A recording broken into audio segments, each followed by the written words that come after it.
साथियों, स्वागत है आपका प्रदीप बैच में। साइंस की सेकंड क्लास आज होने जा रही है साथियों। इसमें अपन आज पढ़ने जा रहे हैं ब्लड यानी रक्त। ब्लड की आज फर्स्ट क्लास है अपनी साथियों। देखिए इसमें रुधिर यानी कि ब्लड यानी कि रक्त, रुधिर यानी कि ब्लड के अध्ययन को हेमेटोलॉजी शाखा यानी कि ब्लड के अध्ययन को हेमेटोलॉजी कहा जाता है। यानी ब्लड एक प्रकार का तरल संयोजी ऊतक है साथियों। ब्लड एक प्रकार का तरल संयोजी ऊतक पाया जाता है। ब्लड का निर्माण अस्थि मज्जा यानी बोन मैरो में होता है साथियों। भ्रूणीय अवस्था में रक्त का निर्माण यकृत या लीवर में होता है। भ्रूणीय अवस्था में रक्त का निर्माण यकृत या लीवर, स्प्लीन, झिल्ली में होता है। रक्त निर्माण की क्रिया को हिपोसिस कहा जाता है।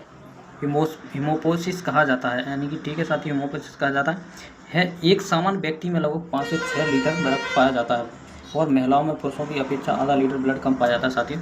महिलाओं में आधा लीटर कम, यानी कि किसी व्यक्ति में रक्त की मात्रा उसके भार से लगभग 7 से 8% पाई जाती है। यानी कि कोई इंसान अगर 100 किलो का है तो उसका 7% लगाया जाए तो 7% तो है 7 ही लीटर होगा। और कोई इंसान 200 किलोग्राम का है तो उसमें ब्लड 14 लीटर पाया जाएगा। कोई बच्चा है यानी कि कोई छोटा जन्म से बच्चा शिशु बच्चे में यानी कि उसका 7 लीटर निकाला जाए तो 0.21 होगा। ब्लड का पीएच मान 7.4 होता है। रक्त की प्रकृति दुर्बल क्षारीय होती है। रक्त में कोलाइडी विलयन पाया जाता है। ब्लड एक तरल भाग है जिसमें प्लाज्मा पाया जाता है। ठीक है साथियों, यानी कि ब्लड का एक ठोस भाग होता है जिसमें आरबीसी, डब्ल्यूबीसी, प्लेटलेट्स होती हैं। रक्त का निर्माण भ्रूण में मीजोडर्म स्तर में होता है। यानी कि मीजोडर्म में 3 परतें आ जाती है, एक्टोडर्म, मीजोडर्म, एंडोडर्म। साथियों एक्टोडर्म, मीजोडर्म यानी कि रक्त संरचना। रक्त में क्या क्या पाया जाता है साथियों? रक्त में प्लाज्मा पाया जाता है 55%। ब्लड एक तरल संयोजी ऊतक है यानी कि तरल संयोजी ऊतक। ठीक है, प्लाज्मा में एक तरल भाग होता है। ठीक है, कार्पल्स, मेटाकार्पल्स कार्पल्स और कणिकाएं यानी कि ब्लड का ठोस भाग होता है। ब्लड 3 प्रकार की यानी कि इसमें कार्पल 3 प्रकार की होती हैं, आरबीसी, डब्ल्यूबीसी और प्लेटलेट्स। यानी कि आरबीसी के अंदर हीमोग्लोबिन पाया जाता है साथियों। आरबीसी के अंदर हीमोग्लोबिन पाया जाता है।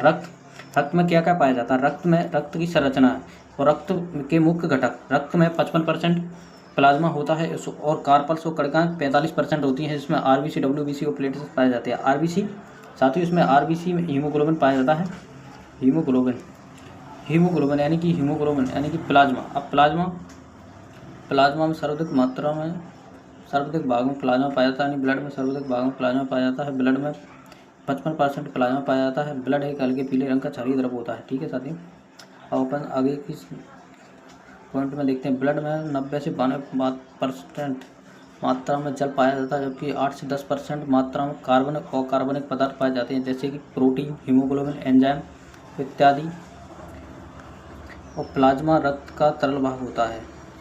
प्लाज्मा में पाए जाने वाली प्रोटीन यानी कि 3 प्रोटीन होते हैं, प्रोथ्रोम्बिन, फाइब्रोजन, एल्बुमिन प्रोटीन। यानी कि प्रोथ्रोम्बिन प्रोटीन, इसका निर्माण लीवर में होता है। यह प्रोटीन रक्त की थक्का बनाने में सहायता करेगी। प्रोटीन यानी कि रक्त का थक्का बनाने में मदद करती है। ठीक है, फाइब्रोजन प्रोटीन है, प्रोटीन लीवर में बनती है। यह प्रोटीन रक्त का थक्का बनाने में सहायता करती है। एल्बुमिन इसकी यह 4 से 5% पाया जाता है। यह निर्माण लीवर में होता है। प्लाज्मा में सर्वाधिक मात्रा में पाई जाने वाली प्रोटीन जो पारदर्शी यानी कि परासरण दाब उत्पन्न करती है।